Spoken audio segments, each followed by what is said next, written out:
There is plenty to explore in the world of Fallout, and one of the many things that the developers are extremely good at are making unique locations. They will typically contain unique weapons, armor, or even have elements of environmental storytelling that add to the game world.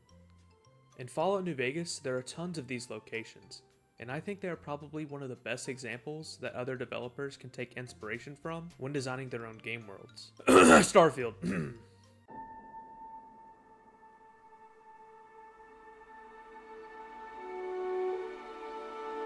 Out of some of the best of these unique places are unmarked locations. This means they are not tracked on the map, which in turn rewards players that love exploration. Often in secretive and secluded areas, they typically provide rewards for the ones who seek them out. And speaking of rewards, I'm giving out some to all of you. At the end of the video, I'll explain how you can sign up to possibly win a free Steam game. But with that out of the way, let's take a look at some of my favorite locations in the Mojave Wasteland. To start this list off, let's look at the New Vegas sewers.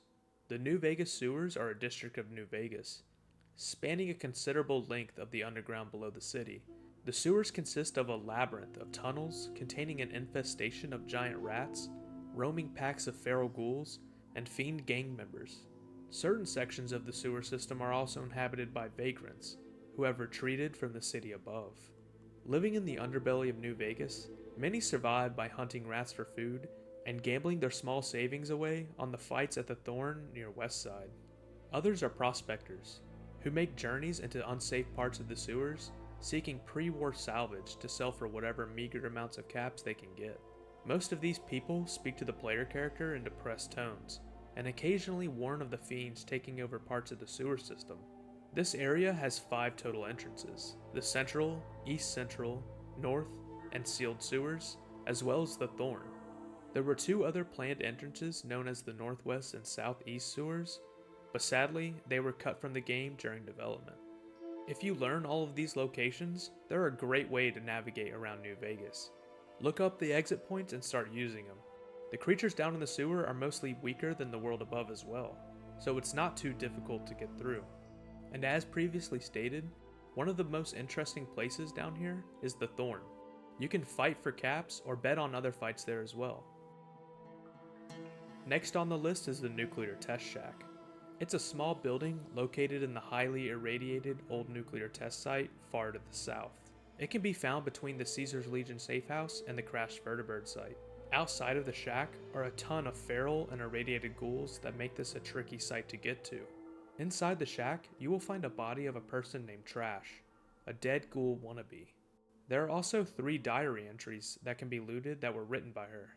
They are each named as entry 1, 2, and 3 of the Diary of Trash. And here's what she had to say. Dear Diary, I'm so done being confined in this human body.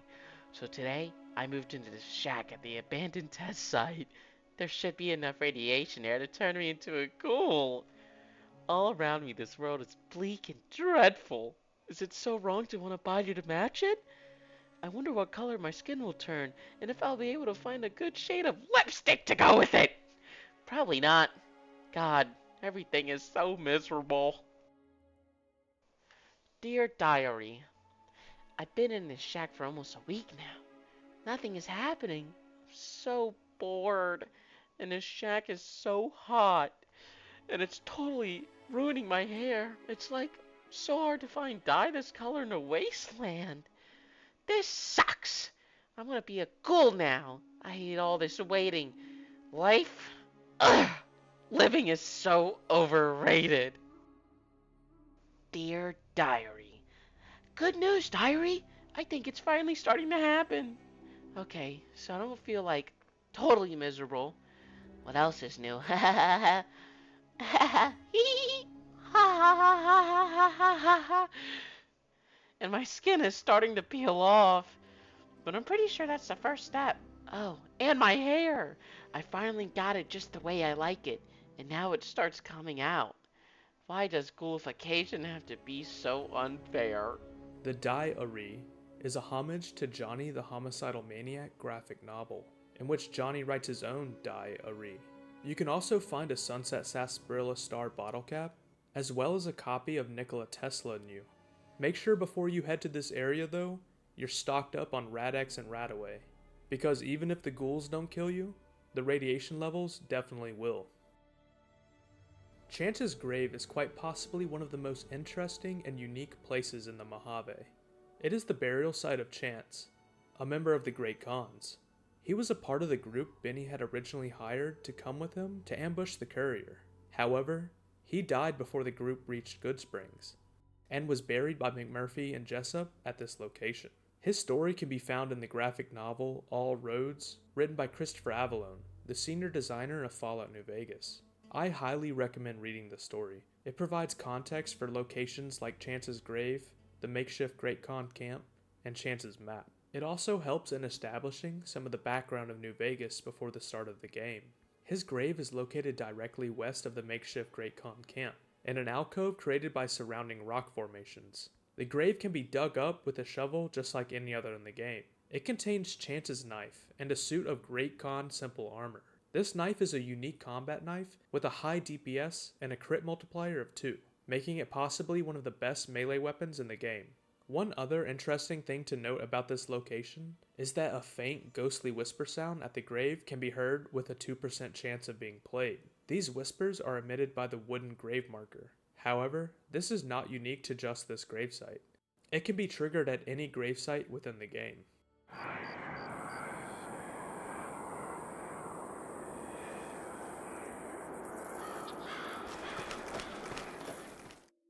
The Deathclaw Prominer is an unmarked location along the east bank of the Colorado River, directly east of Lucky Gem Mine and the Cliffside Prospector Camp. The only way to access this area is by swimming ashore and following a dirt path splitting the cliff face. Once you get up there, you will find that the uneven terrain and labyrinth of hills make the Deathclaws up there seem almost endless. The amount of Deathclaws at this location are also dependent upon the player level. If you decide to grind past level 30 before making your way here, then you will have a treat of multiple Mother and Alpha Deathclaws waiting for you here. This area can actually spawn up to a total of 36 of them as well, so make sure you pack lots of ammo before you go. This is also the only location in the game to find Remnant power armor, outside of the Enclave quest for Arcade Ganon. It sadly doesn't come with a helmet, however, but alongside this is a full set of T-51B power armor, and a few other goodies next to a few dead prospectors taking a nap in one of the corners of the cove. Overall, this is one of the best locations in the game when you're looking for a challenge. The next location on this list is Devil's Throat Cavern. It is located just north of Devil's Throat. The cavern itself is not of much note. However, you can find up to 4 super mutant masters wandering outside of it that are armed to the teeth. The number of mutants that spawn here are also dependent upon your level. They will typically have missile launchers, miniguns, or even light machine guns. After taking on these behemoths, you might be able to see the next location on the list as well, the One.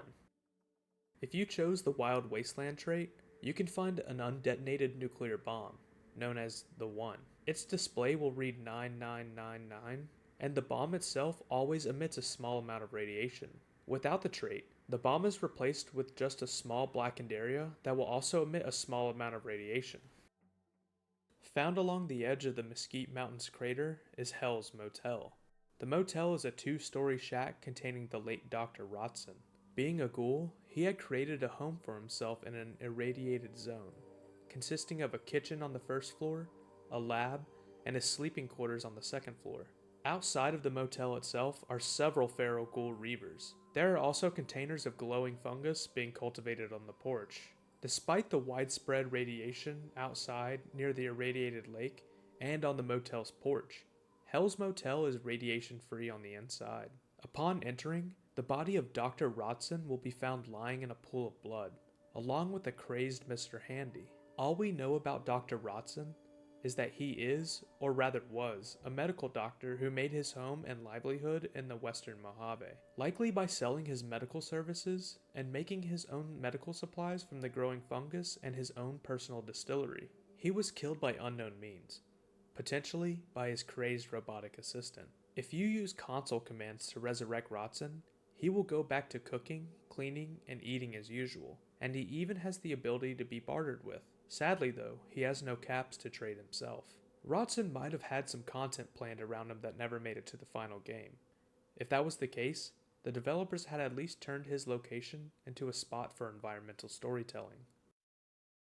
Jean is a small pre-war town north of the Nevada-California state line along I-15. It is, or at least was, located where the player typically encounters their first group of powder gangers outside of Goodsprings. But sadly, the only real thing left to this pre-war town is the Jean skydiving business, and the remains of supports of a few other buildings. The powder gangers have been known to come in close vicinity of Jean while on patrol, but otherwise, this location is seen as a desolate place where few like to wander. It is based on the real-world town of Jean in Clark County, Nevada. We can also assume that it, like many other places, was wiped off the face of the earth when the bombs fell during the Great War. Next on the list is Little Rock Cave. Little Rock Cave is an unmarked location situated a short distance south-southeast of the Smith Mesa Prospector Camp. It features an unlit campfire and a rusted-out Corvega Atomic V8 car. One interesting thing about this location is that within a certain radius of it, the ambient music will change, playing either Dreamtown from Fallout 2, Explore 2 or 4 from Fallout 3, or the Red Rock Canyon theme song. Once the initial track is over, either Dreamtown or Metallic Monks will play on an endless loop until the courier leaves the area. Between Westside and the H&H Tool Factory is Wynn's Hideout. It is a small house with a pile of tires near the front door. Next to the house is a deck containing a couch, a tricycle, a washing machine, and 2 ammunition cases. When entering the house, Sammy and Pauline Wynns can be seen standing in the center with a safe to the far right corner. These 2 characters are a part of the quest line, A Pair of Dead Desperados, where the courier finds that one of the weapons in the Vicky and Vance casino are missing. We eventually catch up to the Wynns and discover that they are the ones who robbed it, and that they plan on robbing the other casinos on the strip. If the player passes a speech check with them, they will gain the safe's code, containing the infamous Van's 9mm submachine gun. A unique 9mm submachine gun with a higher than normal DPS, as well as a drum mag that can hold 60 rounds instead of the typical 30. One interesting note is that the code to Sammy Wynn's case is 052334. This is a reference to the date that the real Bonnie and Clyde were shot in Louisiana. And those are my 10 favorite unmarked locations in Fallout New Vegas. From environmental storytelling to Easter eggs and references, the Mojave is a home to a multitude of quite a few hidden gems. What are some of your favorite locations in the Mojave? And if they're not mentioned in this video, let us know what they are down in the comments below. And if you don't have any of your own favorite locations, then how about you go find some of your own?